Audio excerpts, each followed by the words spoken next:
सबसे पहले तो नमस्कार, मैं doctor Purnima Samleti from Vinayakam hospital. अभी तो कोविड को 3 से 4 महीना हो गया है, काफ़ी लोगों को इसके बारे में अच्छी खासी जानकारी है, बट फिर भी मैं बोलना चाहूँगी कि सबको यही मोस्टली पता है कि फीवर आएगा, खांसी होगा, सांस फूलेगा तो ही कोविड है। इसके अलावा कुछ एटिपिकल सिम्टम्स है, एटिपिकल लक्षण है जो काफ़ी लोगों को पता नहीं है। तो मैं सर से लेके पैर तक जो जो लक्षण है मैं आपको सबको बताना चाहूँगी।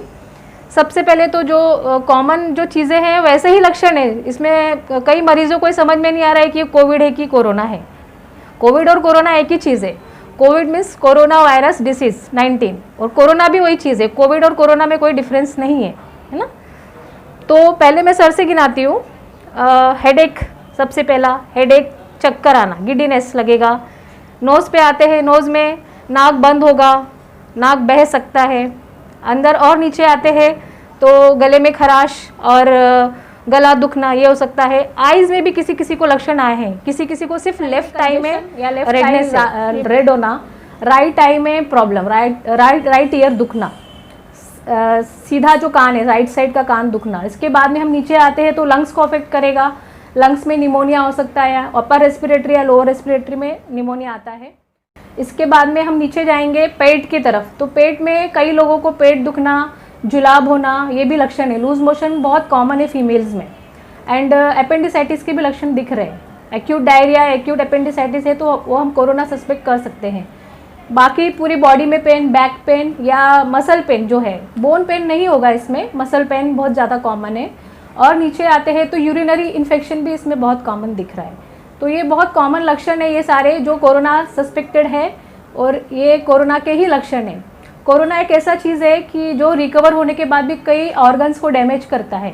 जैसे लंग है, लंग में अगर कोई पेशेंट है, हाई फ्लो ऑक्सीजन पे गया है, वेंटिलेटर पे गया, तो उसके बाद भी उसको घर डिस्चार्ज होने के बाद भी वो प्रॉब्लम रह सकता है, क्योंकि एक पार्ट अगर डैमेज हो गया तो वो इरिवर्सिबल है, मतलब वो वापस से रिपेयर नहीं होगा। तो उसमें पर्टिकुलर बाद में बहुत सारे चांसेस रह सकते हैं। और कोरोना जाने के बाद भी कई लोगों को ये लक्षण, जैसे मैंने कहा बुखार आना, बुखार भी लो ग्रेड हो सकता है, हाई ग्रेड हो सकता है। जिसको माइल्ड है उनको लो ग्रेड आ रहा है, जिसको वायरल लोड ज़्यादा है उनको हाई ग्रेड बुखार आ रहा है। ये बुखार 2 से 3 महीना भी चल सकता है। खांसी आपकी है, बाद में कोरोना होने के बाद भी ब्रोंकाइटिस या खांसी है, सांस लेने में तकलीफ 2 से 3 महीना, 1.5 महीना रह सकती है। अभी कई मेडिसिन फिजिशियंस के पास भी ऐसे केसेस आए हैं जिसमें हार्ट अटैक के पेशेंट, एक्यूट एमआई या एक्यूट स्ट्रोक, मतलब पैर हाथ में पैराप्लेजिया होना, स्ट्रोक को क्या बोलते हैं, पक्षपात आना, ये सब चीज़ें भी कोरोना में, कोरोना के ही लक्षण है। क्योंकि कोरोना ऐसी चीज़ है, वायरस, जो पूरी बॉडी में सबको, सारे हर एक ऑर्गन को अटैक कर सकता है। तो थ्रोम्बोटिक कॉम्प्लिकेशंस है, दूसरी कॉम्प्लिकेशन है। अब जो वायरस जिधर चला गया उसने जहाँ जहाँ स्प्रेड होकर जो डैमेज करना था कर दिया। तो ये सब चीज़ें, लेकिन पहले 1 महीना पहले जो हालत थी, 1 से 2 महीना पहले जो कंडीशंस थी कि भिवंडी में कई जगह बेड्स अवेलेबल नहीं थे, ऑक्सीजन प्रॉपर नहीं था, अभी वो प्रॉब्लम नहीं है। उस समय काफ़ी लोगों ने अपने परिजनों को खोया है, फाइनेंशियल लॉस तो हो ही रहा है, लेकिन बहुत बुरा समय देखा है भिवंडी ने 1 महीना पहले। लेकिन अभी दवाइयाँ भी उपलब्ध है हर जगह। भिवंडी में हमारा विनायकम मेडिकल ऐसा है जहाँ पे जो इसकी रामबाण दवा बोल सकते हैं, जिसमें काफ़ी इंप्रूवमेंट है, मोर्टेलिटी बहुत कम हो गई है, जैसे कि एक्टिमेरा एंड रेमडेसिविर हमारे मेडिकल में अवेलेबल है। और बहुत से लोगों को हमने कम प्राइस में, जिसका आप भी जानते हैं कि कितना ब्लैक मार्केटिंग हुआ है हर जगह, मुंबई और उस जगह, तो बहुत कम दर में हम लोग सबको ये उपलब्ध करा रहे हैं। और एक तरीके से हम लोग ये बेच तो रहे, लेकिन एक सेवा भी करें ताकि मरीजों की संख्या जो है कम से धीरे धीरे कम हो जाए और मोर्टेलिटी कम हो जाए। तो मैं यही बोलना चाहूँगी कि हम लोग तो डॉक्टर्स हैं, हमारा काम ही सेवा है, लेकिन हम लोग ये चाह रहे हैं कि उसके बारे में, अब डॉक्टर्स के बारे में कृपया अगर कुछ गलत राय नहीं बनाइए। क्योंकि अभी HRCT का भी बीच में आया था कि HRCT सबका करा है, सबको कोरोना बता रहे हैं, लेकिन HRCT में भी आपको फिजिशियन बेटर बता पाएंगे, उसमें ग्राउंड ग्लास अपीयरेंस आता है जो कि मोस्टली फीचर है कोरोना का।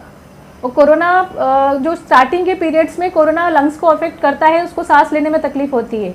कई लोगों में, पब्लिक में ये प्रॉब्लम है, सब लोग टाइफाइड हो गया है।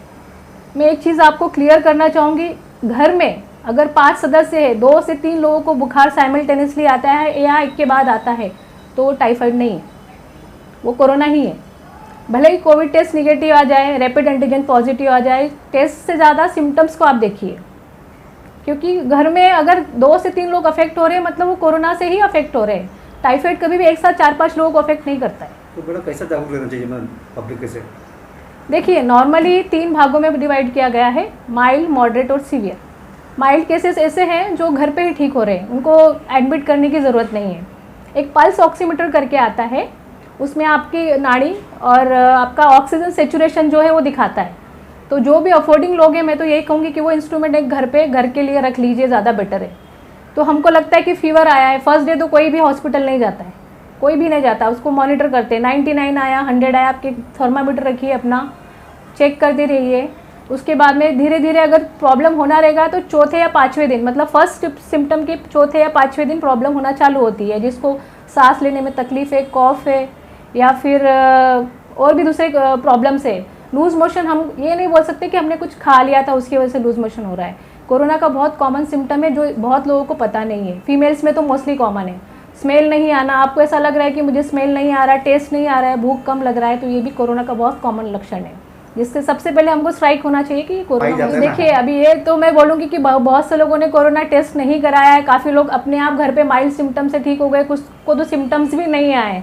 तो काफ़ी जनता, तो पब्लिक तो बहुत अफेक्ट हो चुकी है। लेकिन जो बाकी बचे हैं या जो भी है, उनको तो मैं यही कहूँगी कि प्रिवेंशन एक उपाय है जब तक वैक्सीन नहीं आ जाता है। वैक्सीन कब तक पहुँच सकता है जब तक? अभी तो देखिए, अपने इंडिया में तो चल रहा है वैक्सीन का ट्रायल, ह्यूमन ट्रायल तो स्टार्ट हो गया है, फेज़ 1 फेज़ 2 चल रहा है। एक नॉर्मल वैक्सीन को आने के लिए 1 से 1.5 साल लगता है, लेकिन वो प्रोसेस थोड़ा फास्ट किया गया है। मुझे ये लगता है कि ये ईयर के एंड में या फिर स्टार्टिंग ऑफ नेक्स्ट ईयर आ जाना चाहिए। तब तक ये लेना चाहिए, ऐसा कह रहे हो आप? फिर से बताइए। देखिए, अभी तो इतना ज़्यादा नॉर्मल पब्लिक को इतना ज्ञान हो गया है, फैसिलिटीज़ अवेलेबल है, इंजेक्शंस अवेलेबल है।